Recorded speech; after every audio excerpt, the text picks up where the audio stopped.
Hello, everyone, and welcome to Formula E Season 6 Driver Predictions. I'm BTCC fan 145, and we're going to talk about who I think is going to be driving in Season 6 of Formula E, which is coming up in November. So, first team up on this list is Envision Virgin Racing, a really strong team. They had a great end to the season, with Robin Frijns winning the final race. And this is the only team that's had both drivers to win races. So their first driver is Sam Bird. It's the same as last year. They kept Sam Bird. He's a good driver. He hasn't had much luck, but he'll definitely want to be fighting for another championship, which unfortunately he couldn't do this year. He just had so much bad luck and just couldn't fight for the championship. But another driver, a DTM driver as well, but Robin Frijns. They're sticking with Robin Frijns and Sam Bird. A great lineup. They're good mates. And Robin Frijns is a really strong driver. He's got a lot of talent, and I think they made the right choice to keep Robin Frijns in this team. It's going to be a good. Robin Frijns scored 2 wins. Sam Bird scored 1. Sam Bird scored his in Santiago when Buemi crashed out at the chicane, whereas Robin Frijns won in Paris and the last race at New York, which is pretty impressive. So, a strong lineup, and they made the right choice there. I'm not going to disagree with that. So the next team on my list is GX Dragon. Now, GX Dragon have had a really strong end to the season, with Maximilian Gunter pushing for Super Poles, pushing for top 5 finishes. It was great to watch. And they've not confirmed Maximilian yet, but they have confirmed Brendan Hartley. Now, Brendan, I think he's going to be a great addition to the team. He's been testing with Porsche for a year. He knows a lot about the Generation 2 car. I think he's just going to focus. He's just going to not try and have a massive goal like to win the first race. I think he's just going to settle in, just try to get some solid top 10 finishes. And then throughout the season, he's going to start pushing for higher. And I think Brendan's a really strong addition. But they haven't confirmed the next driver. And the next driver I think they're going to confirm is the man I was just talking about, Maximilian Gunter. He's a great driver. He had so much luck towards the end of the season. And I think if they keep him for next year, or next season, it'll go really well for GX Dragon. So, that's GX Dragon done. Let's move on to the next one. Okay, and the next team we're going to be talking about is Audi Sport Abt Schaeffler. They've confirmed both of their drivers, and they're the same lineup as last year, so that's Lucas de Grassi and Daniel Abt. It's a great team, and I think Lucas, they need to stick with Lucas because they've had him for a while now. And, he's been winning races, he's been fighting for podiums. He's definitely the driver to have. Daniel Abt, he hasn't had much luck this year. He hasn't had as much luck as he wanted, I'd say. But nevertheless, he was still fighting for podiums and top 5 finishes, and that's pretty much what you want from Audi. You pretty much have to be there or you're out, because it's a very strong team. And they've won championships, so yeah, that's Audi. Next up is Venturi, and they've confirmed both of their drivers, same as last year. Felipe Massa hasn't had much luck last year, but nevertheless, they've kept Massa because he's got a lot of experience and he's just learning, so they've kept him. And they've also kept Eduardo Motora. Eduardo Motora, I think, is definitely the highest skilled driver out of the two in Formula E. That is, I think he's performed really well this season. He got that one win after the result of Bird and Lotterer colliding in the Hong Kong E-Prix. So he got that win. Massa hasn't had much luck. He wiped out Verne in the second to last race, which brought it to the final race in New York, which was pretty intense, but nevertheless, that's who they've gone for. We move on to Nissan Edams. Now, Nissan is a team who was really strong throughout the season, but they just needed to manage their energy level, because there was races where they could have won, but they didn't get the energy right. Take Mexico for an example. They were fighting for podiums there, and then they just, because of the red flag, it threw them off, and they didn't know what they were doing, and they lost all that energy for both cars. But with Buemi's really strong performance towards the end of the season, I think they're going to keep Buemi.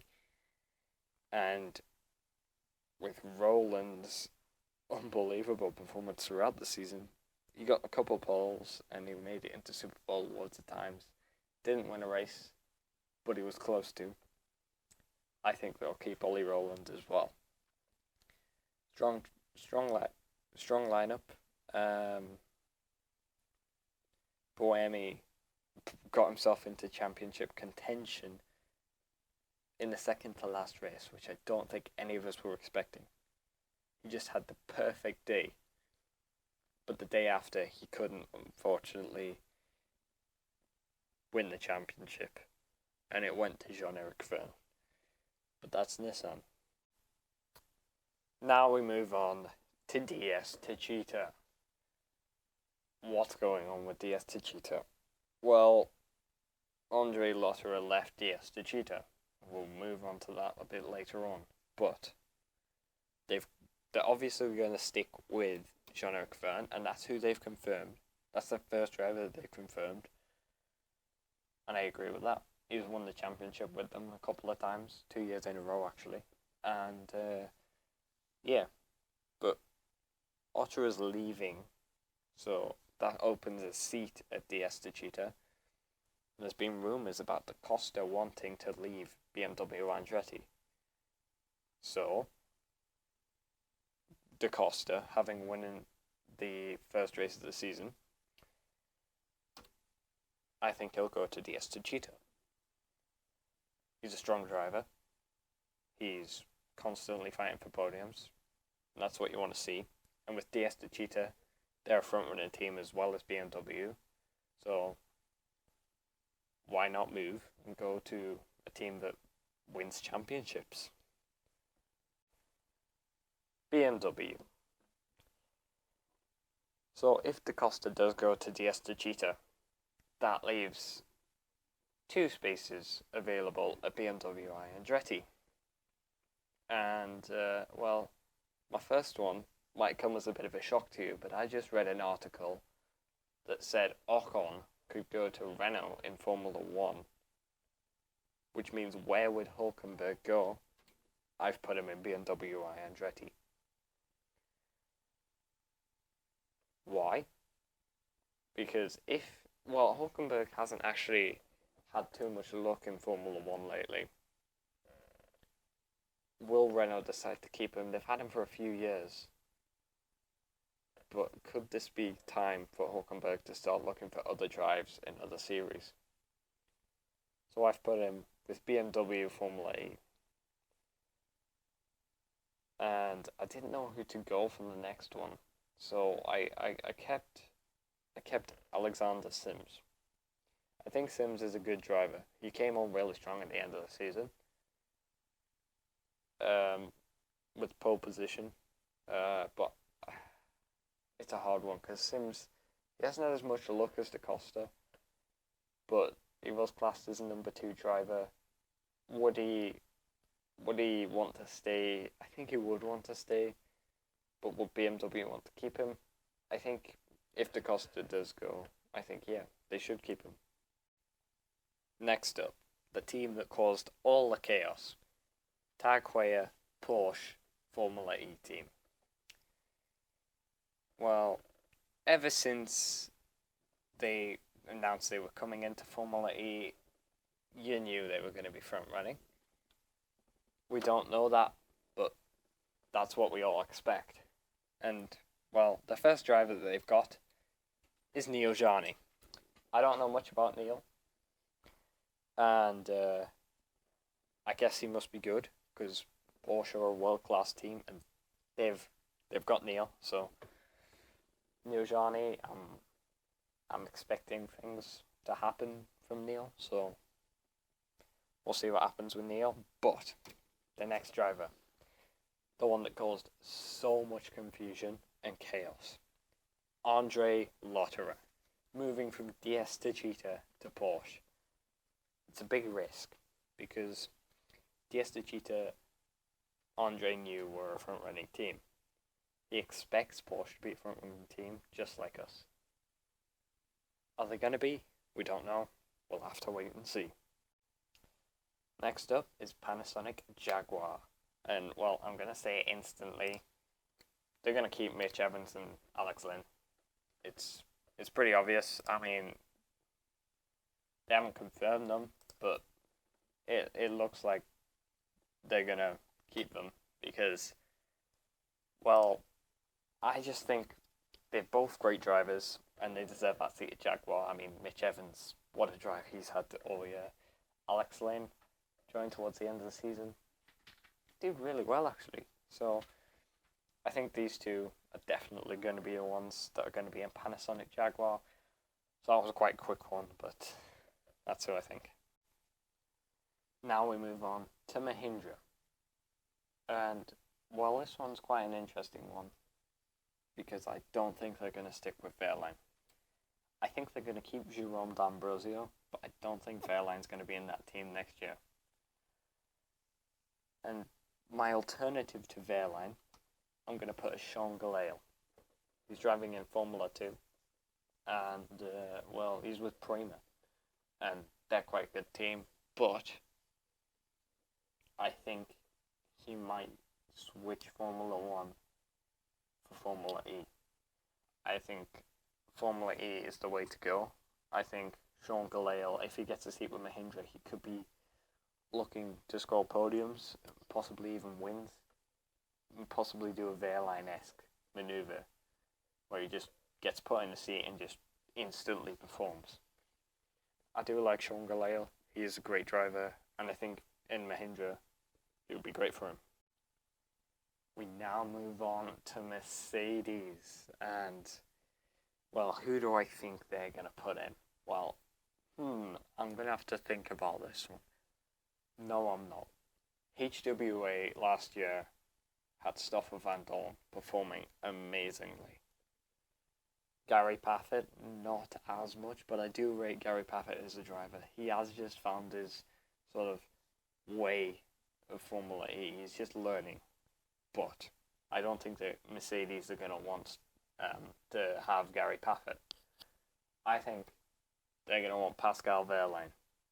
I think if there's a seat taken away from him at Mahindra and replaced with Sean Gelael, I think Pascal could go to Mercedes.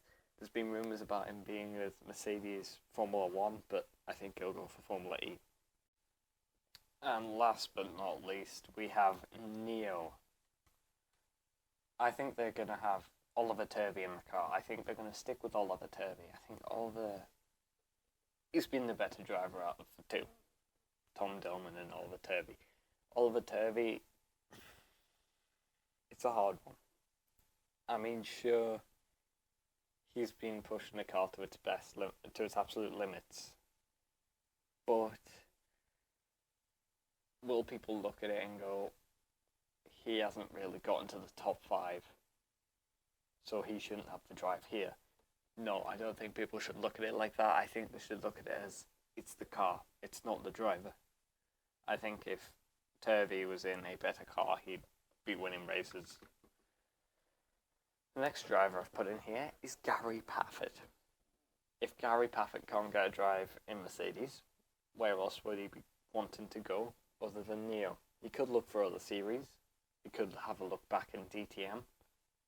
But I genuinely think he might go to Neo. And they might let Tom Dillman go. So yeah, that's my lineup predictions. But remember, if you did enjoy this, be sure to like the video. And if you are new around here, be sure to hit that subscribe button. It really helps me out. And, well, hope you guys enjoyed it. And see you all in the next one.